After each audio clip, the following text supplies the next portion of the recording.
Alright, welcome back to TEW 2020, the brand split from day one. This is episode 5, SmackDown Live, and it's my first SmackDown Live of the new era. So, that's pretty cool. We got some good faces down here in SmackDown Live, some good faces for the future, like Finn Balor and Shinsuke Nakamura. We got the WWE Championship here on SmackDown Live, held by Dean Ambrose. He doesn't have any challengers really fighting for him since Roman Reigns and Seth Rollins are both on Monday Night Raw. So we'll see how that championship picture pans out for them. How will Daniel Bryan do in his new role as GM? We'll have to wait and see. See if he's a good general manager or not. I think he'll be a great one. I am also booking it, so I hope I can book him well. Our final batch of CWC announcements is on tonight, so that's pretty cool. But other than that, I really don't have much else to say other than let's get into the show. Opening our first episode of SmackDown Live after the brands are established is our general manager, Mr. Daniel Bryan. Bryan comes out and announces that he wants SmackDown to be a real land of opportunity, something that has not been seen in WWE for quite some time. And so his first idea was to create what he has called the WWE Championship Challenge. And the challenge is, it's an open challenge for anybody backstage that has been or feels that their talent has been overlooked, and to prevent anyone from abusing this power. Like, let's say if Seth Rollins was on SmackDown Live, he'd probably be like, I have been given 0 opportunities. So to prevent anybody from abusing this, Daniel Bryan does have the option to veto. And Daniel Bryan wants the first WWE Championship Challenge to happen tonight. However, instead of somebody up-and-coming or news music hits, Dean Ambrose music hits. And everyone's like, oh shit, Dean might not be happy about this. Dean's gonna be like, why the fuck do I have to defend my title all the time?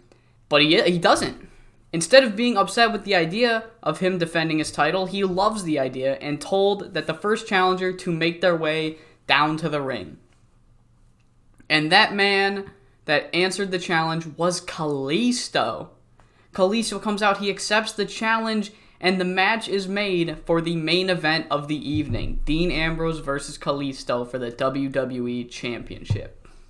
One thing I forgot to write was how often this is going to happen.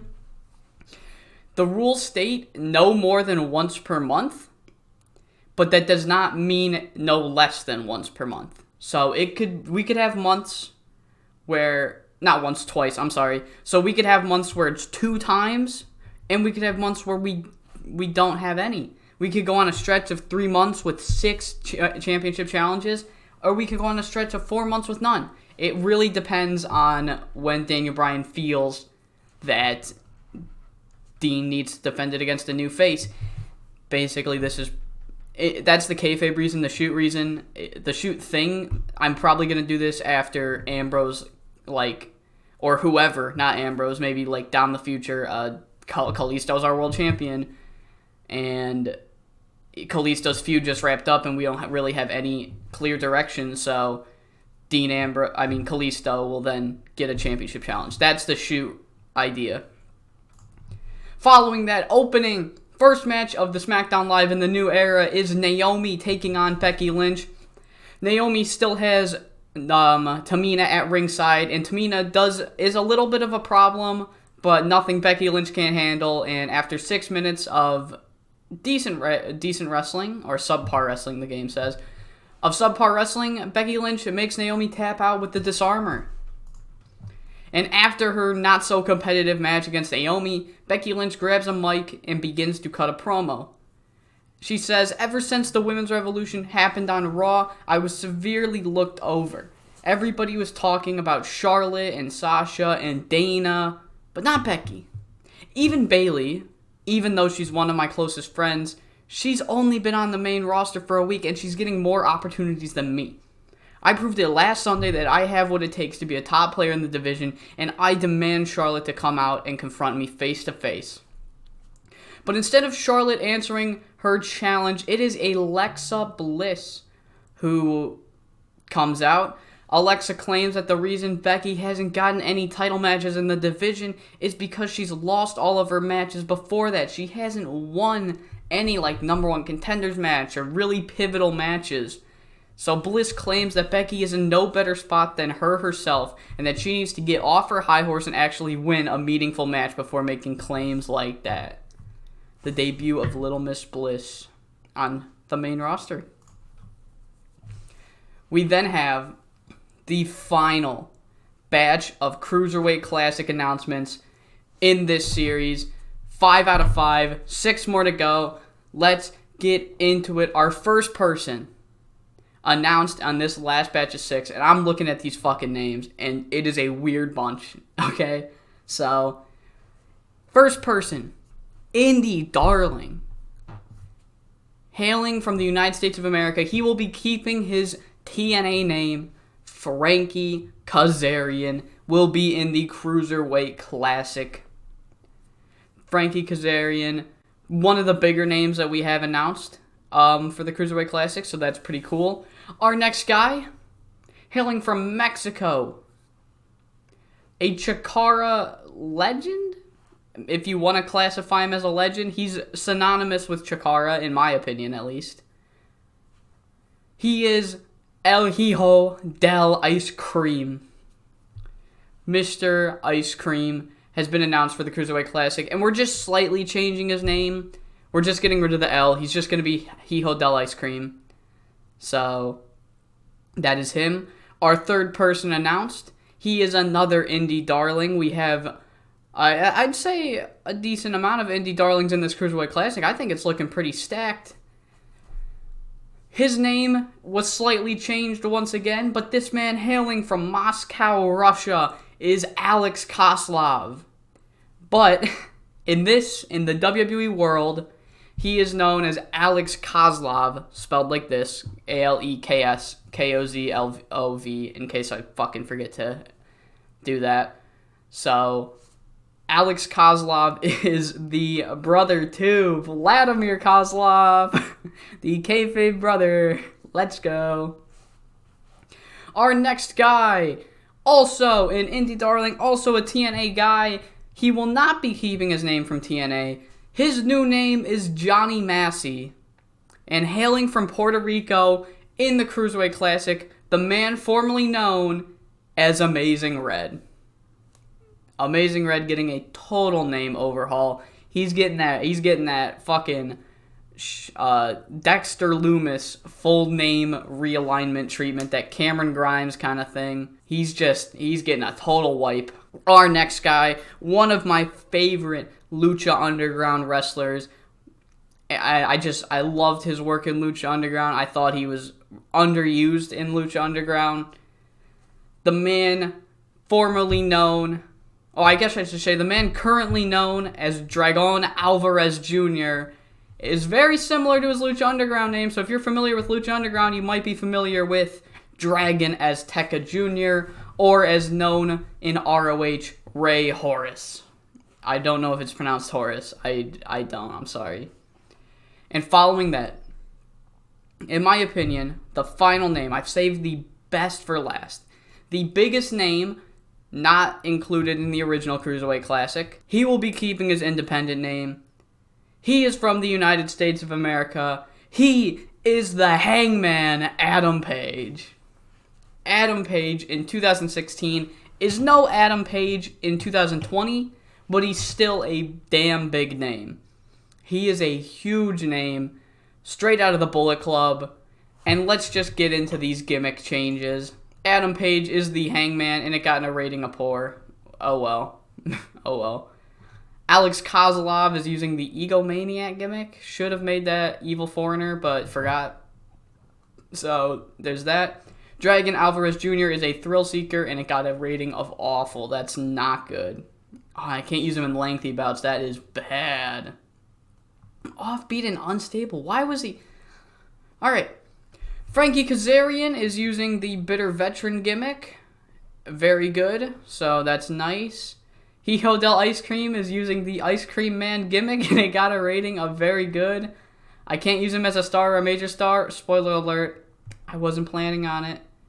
And finally, Johnny Massey is a fan favorite, and it got a rating of great. He can't be a heel, though, with this gimmick. So, watch out for that. And that is everybody in the Cruiserweight Classic.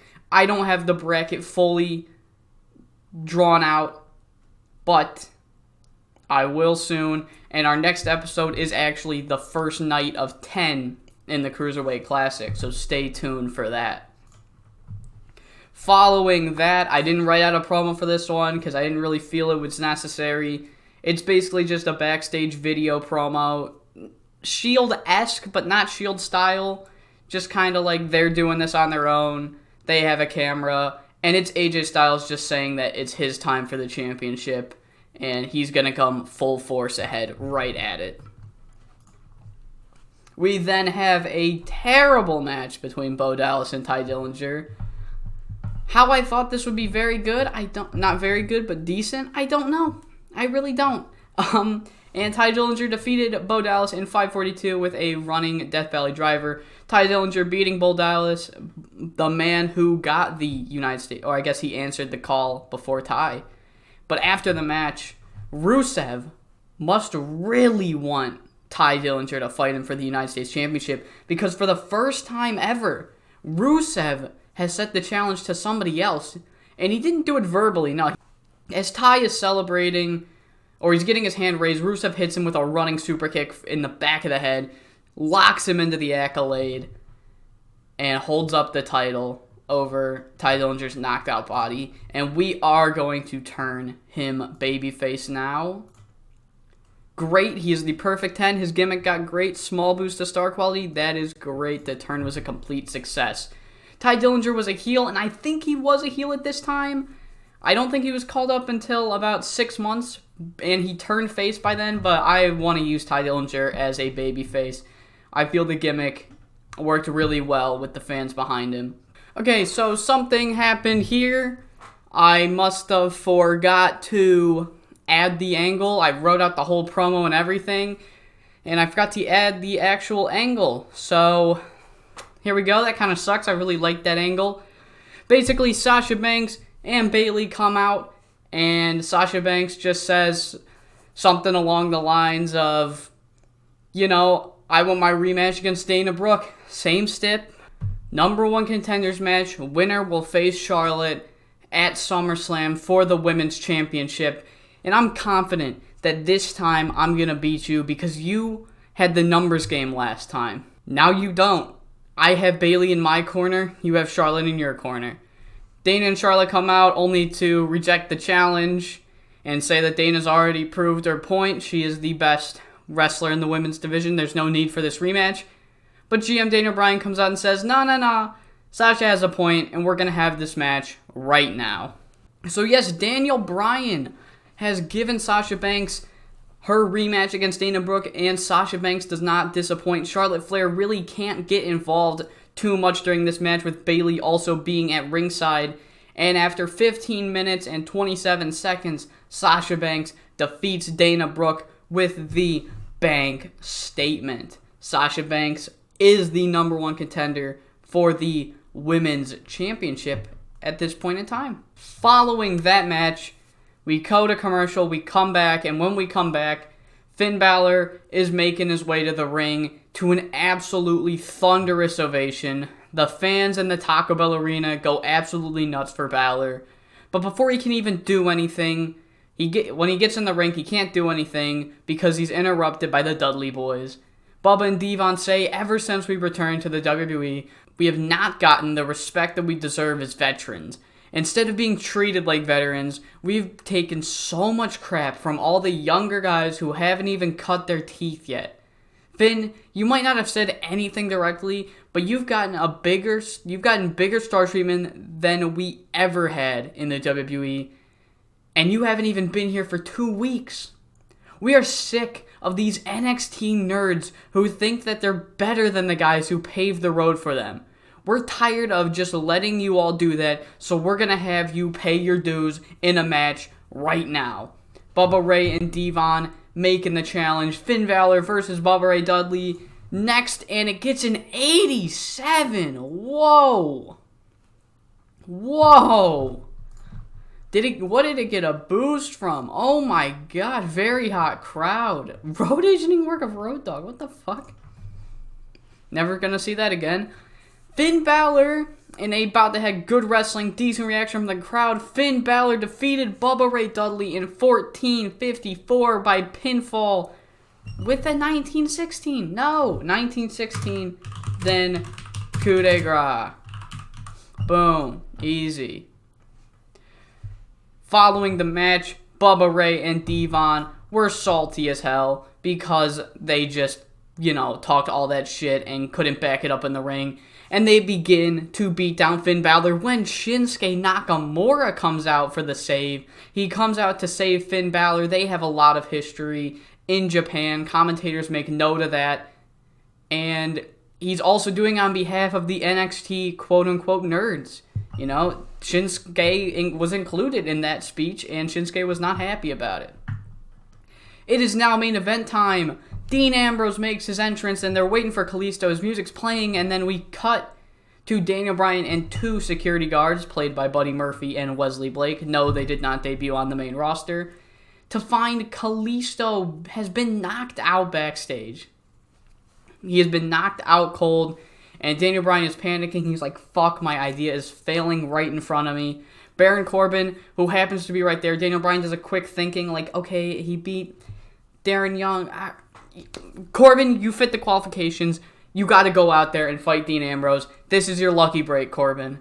And Corbin, smug the whole time, just like, all right. And goes out, and they have a fucking barn burner. Holy shit. I know most of that was Ambrose, but holy shit.